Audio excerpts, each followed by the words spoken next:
రాష్ట్ర నాయకులు ఎవరు ఉంటే ఏమనుకోవద్దు, విజయాన్ని పిలిచింది ఇప్పటిదా, కానీ మరి సౌండ్ కినవకపోతే పైకి రావాలి. అదేవిధంగా ఎంకరోలో ఇలాంటి ఎవరు కూడా దయచేసి కార్యకర్తలు అందరూ, ఎందుకంటే అందరూ కూడా కిందికి. ఇప్పుడు ఈ సమావేశం కొంతమంది అటు లాస్ట్ చైర్లు ఉన్నాయి, కూర్చోండి బిడ్డ. ఒక 2 అవర్స్లో కార్యక్రమం ముగుస్తుంది. అందరూ సైడ్కి ఉన్న అక్కడ చేసుకున్నాము, ఎందుకంటే మళ్ళీ హరీష్ సిద్దిపేట DDRs కుర్చీలలో కూర్చోవాలి.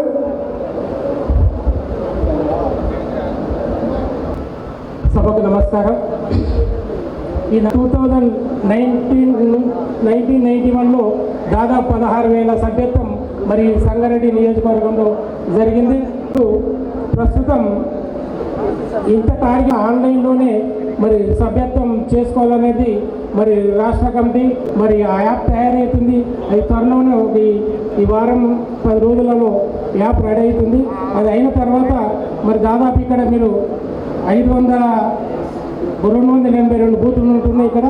మరి దాదాపు 580 మంది దాకా అవుతారు. తర్వాత మండలానికి 5 చొప్పున మనం అనుకున్నాం. దాదాపు 600 మందికి మరి గతంలో చేసిన విధంగానే బ్రహ్మాండంగా మెంబర్షిప్ చేస్తారని ఆశిస్తూ సెలవు తీసుకుంటాం.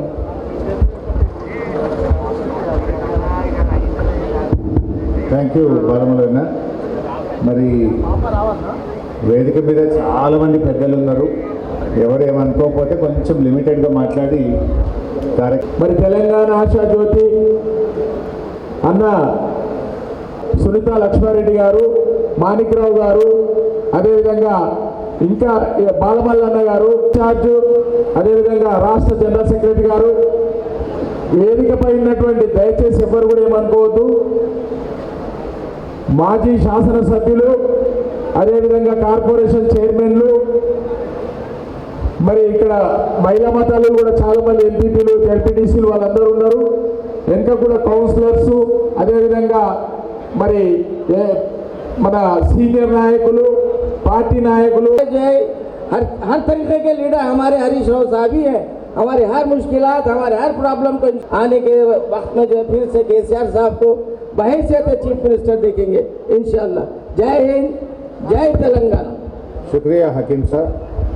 మా శివరాజ్ పాటిల్ గారు ఉన్నట్టున్నారు, డాక్టర్ శ్రీహరి గారు, ఇంకా నరహరి నాయకులు అందరు ఉన్నారు. దయచేసి మా జైపాల్ రెడ్డి గారు అందరూ కూడా మాట్లాడినట్టుగానే భావించాలని కోరుతూ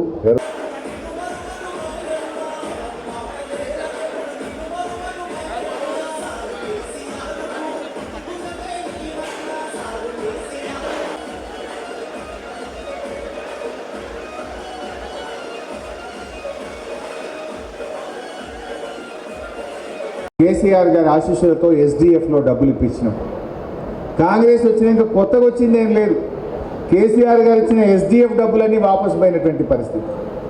సంగమేశ్వర బసవేశ్వర ప్రాజెక్టు 4 లక్షల ఎకరాలకు నీళ్ళు ఇచ్చే ప్రాజెక్టును ఇలా కాంగ్రెస్ పార్టీ దాన్ని అటకెక్కించింది, బంద్ చేసింది.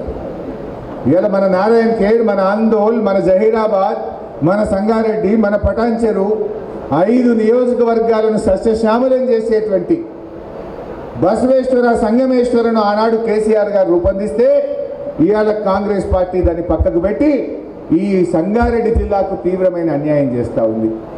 రేవంత్ రెడ్డి 2-3 సార్లు వచ్చిండు, జైరాబాద్కి వచ్చిండు, జిల్లాలో తిరిగిండు. ఒక్కనాడు సంగమేశ్వర మాట్లాడాడు, బసవేశ్వర మాట్లాడాడు, ఈ జిల్లా కాంగ్రెస్ ఎమ్మెల్యేలు మాట్లాడరు, జిల్లాలో ఉన్న మంత్రి అసలే మాట్లాడాడు. అంటే ఇవాళ ఎందుకు బంద్ చేసిండ్రు అంటే మీ నల్లగొండల్లో లేదా మీకు కమిషన్లు వచ్చే ప్రాజెక్టులకు ఏమో పైసలు ఇస్తారు, మా సంగారెడ్డి జిల్లా మా వెనుకబడ్డ బార్డర్లో రాష్ట్ర సరిహద్దుల్లో ఉన్నటువంటి మా సంగమేశ్వర బసవేశ్వరకు ఎందుకు నిధులు ఇవ్వరు అని చెప్పి ఇవాళ మా జిల్లా పక్షాన్ని నేను ప్రశ్నిస్తూ ఉన్నా. గతంలో కూడా చెప్పాం, సంగమేశ్వర బసవేశ్వరకు నిధులు కేటాయించి యుద్ధ ప్రాతిపదికన పనులు జరపకపోతే పెద్ద ఎత్తున రైతులందరినీ కలుపుకొని పోరాట కార్యక్రమానికి శ్రీకారం చుడతాం. అవసరమైతే బీఆర్ఎస్ నాయకులందరినీ కలుపుకొని ఈ సంగారెడ్డి జిల్లాలో ఒక పాదయాత్ర కార్యక్రమాన్ని కూడా త్వరలో చేపట్టామని కూడా మనం చేస్తూ ఉన్నాం. జిల్లా కాంగ్రెస్ నాయకులారా, మంత్రి గారు మీరు ముఖ్యమంత్రి మెడలు వంచుతారా, ఒప్పిస్తారా, మెప్పిస్తారా? డబ్బులు తెప్పియండి, సంగమేశ్వర ప్రాజెక్టు పనులు వెంటనే ప్రారంభం చేయాలని చెప్పి ఈ వేదిక నుంచి నేను ఈరోజు డిమాండ్ చేస్తా ఉన్నా. రైతులు జొన్నలు కొన్నారు కొట్లాడంగా ఆ జొన్నలకు 72 కోట్ల రూపాయలు ఇంకా రైతులకు డబ్బులు చెల్లించాలి. చెప్పుడేమో రేవంత్ రెడ్డి ఆడ కూర్చుంటాడు, 24 గంటల పైసలు ఎత్తున్నాం, కొనగానే తెల్లారే బ్యాంకులో పైసలు ఎత్తున్నాం. మరి జొన్నలు కొని నెల రోజులైంది రేవంత్ రెడ్డి, ఎందుకు జొన్న రైతులకు ఒక్క సంగారెడ్డి జిల్లాలోనే 72 కోట్ల రూపాయలు ఎందుకు ఇవ్వలేదో నేను అడుగుతా ఉన్నా. ఈరోజు తక్షణమే వెంటనే ఆ జొన్న రైతులకు ఇవ్వాల్సిన 72 కోట్లు సంగారెడ్డి జిల్లావి, రాష్ట్ర వ్యాప్తంగా ఆదిలాబాద్, నిజామాబాద్, కామారెడ్డి, మెదక్, సంగారెడ్డి రాష్ట్ర వ్యాప్తంగా కూడా ఈ జొన్న రైతులకు మరి కొన్న జొన్నలకు డబ్బులు విడుదల చేయాలని చెప్పి నేను రాష్ట్ర ప్రభుత్వాన్ని సందర్భంగా డిమాండ్ చేస్తా ఉన్నా. ఉన్న ప్రారంభమైన సంగమేశ్వరును బసవేశ్వరును పక్కకు పెట్టింది. కనీసం ఆ ఉన్న సింగూరు ప్రాజెక్టును కూడా మరమ్మతు చేయడం శాతనైతలేదు. సింగూరు రిపేర్ చేస్తామన్నారు, ఉన్న సింగూరును ఖాళీ చేసిండ్రు. ఎండాకాలం ఖాళీ పెడతాం, జల్దీ సింగూరు మరమ్మతు చేస్తామన్నారు. అయిందా? ఇవాళ సింగూరు ఆన్నే ఆగిపోయింది. నిజామాబాద్ మంచినీళ్ళకి ఇబ్బంది ఉంది, కామారెడ్డి మంచినీళ్ళకి ఇబ్బంది ఉంది, మెదక్ సంగారెడ్డి జిల్లాకు మంచినీళ్ళకి ఇబ్బంది ఉన్నది, హైదరాబాద్ మంచినీళ్ళకి ఇబ్బంది వస్తున్నది. సింగూరు ఖాళీ చేస్తే వర్షాలు పడుతున్నాయి, చారణ మరమ్మతు కూడా కాలే. ఎంత నిర్లక్ష్యంగా పనిచేస్తున్నారు.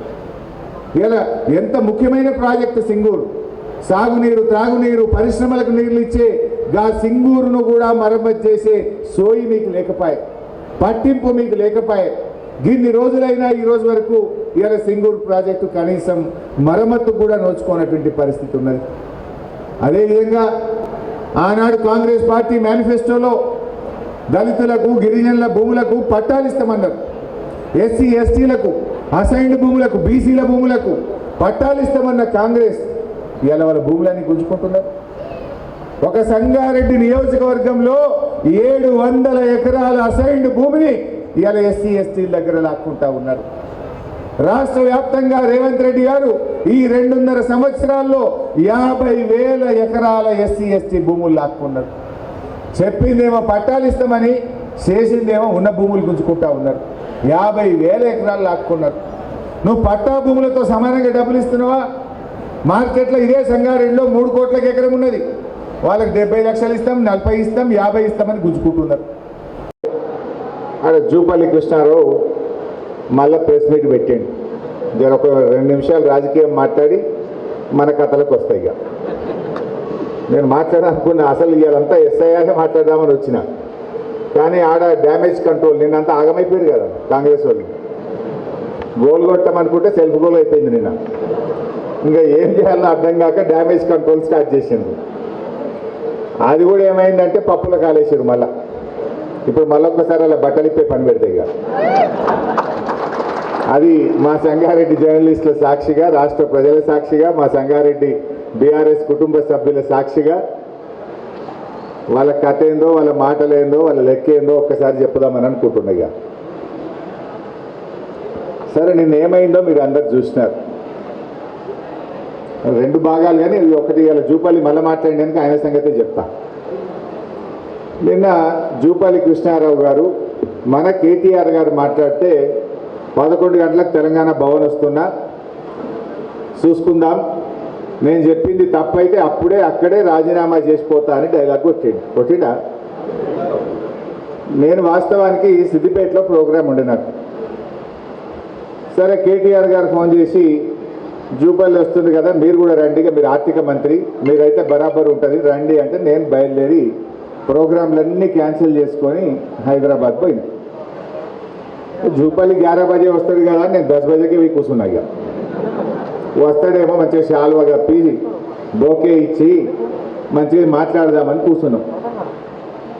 వచ్చిందా మరి? రాలే. చెప్పుడేమో సవాలేమో నేనే తెలంగాణ భవన్కి వస్తా అన్నాడు. మరి ధైర్యం జాలినట్టుంది. తోక ముడిచిండు.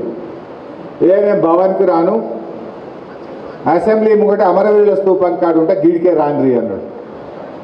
సరే, నువ్వు మాట మార్చినావు, తోక ముడిచినావు, కానీ మేమెందుకు పోతాం మంచిదని బయలుదేరాను నేను. ఇక బయట మంచిది వస్తున్న గన్ పార్కు కానీ బయలుదేరినా. బయలుదేరితే పోలీసు వాళ్ళని అడ్డం పెట్టి అరెస్ట్ చేసి నన్ను తీసుకుపోయి పోలీస్ స్టేషన్లో పెట్టారు. ఆ పోలీస్ స్టేషన్లోకి వెళ్ళి కూడా మళ్ళీ మీడియా సాక్షిగా జూపల్లికి కూర్చేసిన, మంచిగా స్టిక్కర్ అతికేసిన, జూపల్లి రమ్మంటివి నీ పోలీసు వాళ్ళని అడ్డం పెట్టి ఆప్తివి, మరి ఈడికే రా పోలీస్ స్టేషన్లో మాట్లాడుకుందాం, నీ పోలీసులే కదా, నీ గవర్నమెంటే కదా, దమ్ముంటే ఇడికి రా అని చెప్పాను. వచ్చిండా? రాలే. అంటే రాకుండా మళ్ళీ ఇప్పుడు ఒక ఉత్తరం రాసిండు. ఆ ఉత్తరం రాసి నాకు వాట్సాప్లో పెట్టిండు ఫోన్లో. చదివినాడు, కూర్చొని గదే చదువుతుంటే అప్పటి నుంచి ఆ ఉత్తరం చదివినా. ఇక ఆ ఉత్తరం ఏందో, ఆ కథ ఏందో, ఆయన సంగతి ఏందో ఒక్కసారి మీ ముంగట చెప్దామని అనుకుంటున్నా. ఇక సరే, నిన్నేమైందో మీకు తెలుసు. ఆయన పూటకో సవాలు, రోజుకో అడ్రస్. మొదలేమో నేనే భవన్కి వస్తున్నా అన్నాడు, మళ్ళీ ఏమో లేదు లేదు లేదు అమరవీరుల స్తూపం అన్నాడు, మళ్ళీ ఇప్పుడేమో సోమాజిగూడ ప్రెస్ క్లబ్ అంటుండు. అంటే పూటకో సవాలు, రోజుకో అడ్రస్ లెక్క ఉంది ఇలా ఆ జూపల్లి కృష్ణారావు సంగతి. సరే, ఆ జూపల్లి కృష్ణారావు మొదలేమో కేటీఆర్ రా, నువ్వు హరీష్ రావు నువ్వు రా అన్నాడు. మేము వచ్చినాం రాబాయి అంటే నేనేమన్నాడు, మీరు కాదు కేసీఆర్ రావాలి అన్నాడు. మేము వచ్చినాం రాబాయి అంటే కేసీఆర్ రావాలన్నాడు. మళ్ళీ ఇప్పుడు మళ్ళీ మాట మార్చుతుండు. ఇవన్నీ ఇంకో మాట అన్నాడు నిన్న, నేను చాలా సీనియర్, 5 ముఖ్యమంత్రుల దగ్గర పనిచేసిన, ఈ కేసీఆర్ హరీష్ రావు కేటీఆర్ హరీష్ రావు వస్తారా, నేను రాను కేసీఆర్ వస్తేనే వస్తాను తప్పించాడు. అంటే ధైర్యం జాలలే. 5 దగ్గర పనిచేసిన, నేను చాలా సీనియర్ మంత్రి అన్నాడు. నీ సీనియర్ కథ ఏందో, నీ కథ ఏందో ఇప్పుడు చెప్తా. ఇక ఉత్తరం రాసిండే, నాకు ఉత్తరం వాట్సాప్లో వచ్చింది. మీరు జరగాల పోయి మొత్తం స్క్రీన్, ఎవరు అడ్డం ఉండదు, స్క్రీన్లో చూపిస్తాను సంగతి. ఉత్తుత్త మాటలు చెప్పా, వీడియో చూపించి చెప్తా. ఇక బట్టలు ఇప్పాలి, జరుగురి మొత్తం జరుగురా బిడ్డ. మేము గట్టిగా నిలదీస్తే రేవంత్ రెడ్డి మాట్లాడిన వీడియో చూపిస్తా. మార్చి 18, 2026 నాడు అసెంబ్లీలో రేవంత్ రెడ్డి మాట్లాడుతూ, మా గవర్నమెంటు 27 నెలల్లో చేసిన అప్పు 3,47,000 కోట్ల 294 కోట్లు అని చెప్పింది. రేవంత్ రెడ్డి అసెంబ్లీలో చెప్పిన మాట 3,47,294 కోట్లు అప్పు చేసినాము అని అసెంబ్లీలో రేవంత్ రెడ్డి చెప్పిండు. ఈ మాట 5 నెలల కిందది. ఇంక 5 నెలలది కలిపితే 4.5 లక్షలు అవుతుంది. 5 నెలల కిందనే అసెంబ్లీలో రేవంత్ రెడ్డి ఏం చెప్పిండో ఒక్కసారి ఆ వీడియో చూద్దాం. 3,47,294 కోట్లు మేము అప్పు చేసినాం అధ్యక్ష. ఎప్పటి నుంచి? 1/12/2023 నుంచి అధ్యక్ష. బాగా సభ్యులందరూ వినాలి. 28/2/2026 వరకు దాదాపుగా ఈ 27 నెలలలో మేము తెచ్చిన అప్పు 3,47,294 కోట్ల అధ్యక్ష మేము తెచ్చిన అప్పు. ఇవన్నీ కలిపితే 3,47,294 కోట్లు మేము అప్పు చేసినాం అధ్యక్ష. జూపల్లి ఎంత చెప్పింది అలా? ఎంత? మళ్ళీ చూపిరపై జూపల్లిని. ముఖ్యమంత్రి రేవంత్ రెడ్డి ఏమన్నాడు? 3,47,000. అది ఎన్ని రోజులల్లా? 27 నెలల గవర్నమెంట్. అంటే ఇది ఏ తారీఖు చెప్పిండంటే జూన్ 18 నాడు చెప్పిన మాట. సారీ, మార్చి 18 నాడు చెప్పిండు. ఇవాళ ఎంత డేటు? జూలై 3. అంటే ఏప్రిల్, మే, జూన్, జూలై 4 నెలలు అయింది కదా. ఇంక 4 నెలలు కలిపితే 4.5 లక్షలు అవుతుంది. 4 నెలల కిందనే రేవంత్ రెడ్డి 3,47,294 కోట్ల అప్పు చేసిన అని ఎక్కడో చెప్పలే, నిండు అసెంబ్లీలో చెప్పిండు. మరి జూపల్లి ఏమంటుండే? 1,77,058 కోట్లు. ఇప్పుడు ఎవరిని కరెక్టు? రేవంత్ రెడ్డి కరెక్టా, జూపల్లిని కరెక్టా? మీ రిజర్వ్ బ్యాంక్ ఆఫ్ ఇండియా పే 1,86,000 ఉంది. అన్ని కలిపితే 3,47,000 చేసిన అని రేవంత్ రెడ్డి చెప్పిండు. జూపల్లి ఏమన్నాడు? అంటే ఇప్పుడు ఎవరు రాజీనామా చేయాలి?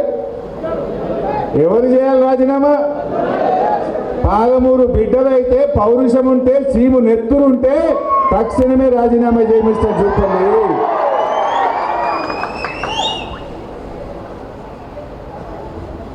ఇక అసలు విషయానికి వస్తా. ఇది దొరికిందా ఇప్పుడు? బట్టలు ఇప్పినామా బరాబర్? రైట్. నెక్స్ట్ విషయం చెప్తాను. ఇక రెండవ మాట ఏమన్నాడు, మనం తయారుండమనుకున్నారు వాళ్ళు. ఆడ చెప్తే అర్ధగంటలు ఇక్కడ బయట పెట్టినాం మనం, ఒకటే అర్ధగంటల. రెండో ముచ్చట, బీఆర్ఎస్ పార్టీ 8 లక్షల కోట్ల అప్పు చేసిందని మన మీద బట్టగాల్చి మీద వేస్తున్నారా? అప్పుడేమో అసెంబ్లీ ఎన్నికల ముందు బట్టి విక్రమార్క ఏమన్నాడు, కాంగ్రెస్ పార్టీకి 100 ఏళ్ల చరిత్ర ఉన్నది. అరే గిన్ని గ్యారంటీలు చెప్తున్నారు మీరు, 4,000 పింఛన్ అంటున్నారు, మహిళలకు 2,500 అంటున్నారు, 15,000 రైతు బంధు అంటున్నారు, ఇంతగానే చెప్తున్నారు. ఎట్లయితుంది బై ఈ పైసలు ఉంటాయా అని ఎవరో విలేకరు అడిగాడు.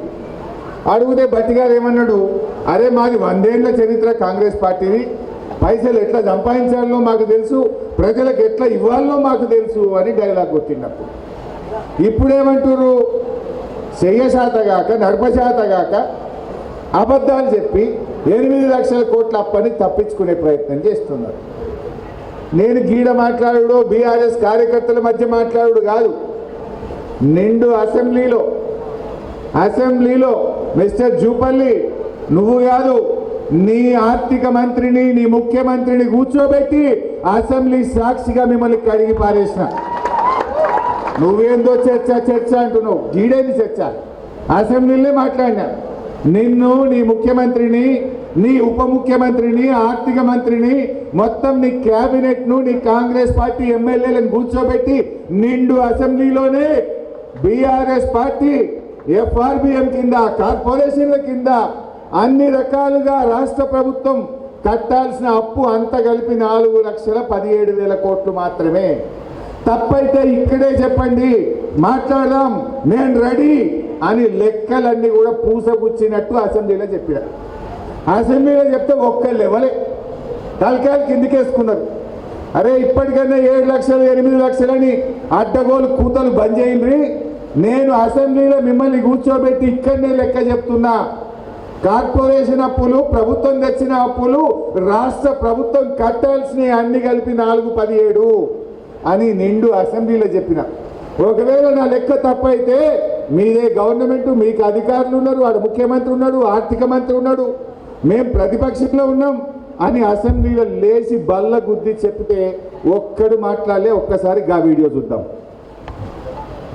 ప్రభుత్వ 10 ఏళ్ల కాలంలో రాష్ట్ర ప్రభుత్వం కట్టే అప్పు మేము చేసింది కేవలం 4,17,000 కోట్లు మాత్రమే, including FRBM loan, Kaleshwaram loan, mission Bhagiratha loan, కార్పొరేషన్లో అప్పు తీసుకొని రాష్ట్ర ప్రభుత్వం కట్టేటి కూడా కలుపుకొని 4,17,000 మాత్రమే.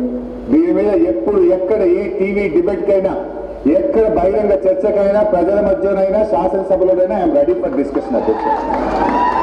ఇకపోతే అధ్యక్ష, ఈ పాలన వీళ్ళ 2 ఏళ్ల పాలన, ఈ 2 ఏళ్ల పాలనలో అధ్యక్ష 2025-26లో బడ్జెట్లో ఏం పెట్టారంటే 67,339 కోట్లు అప్పు తీసుకున్నామని పెట్టారు.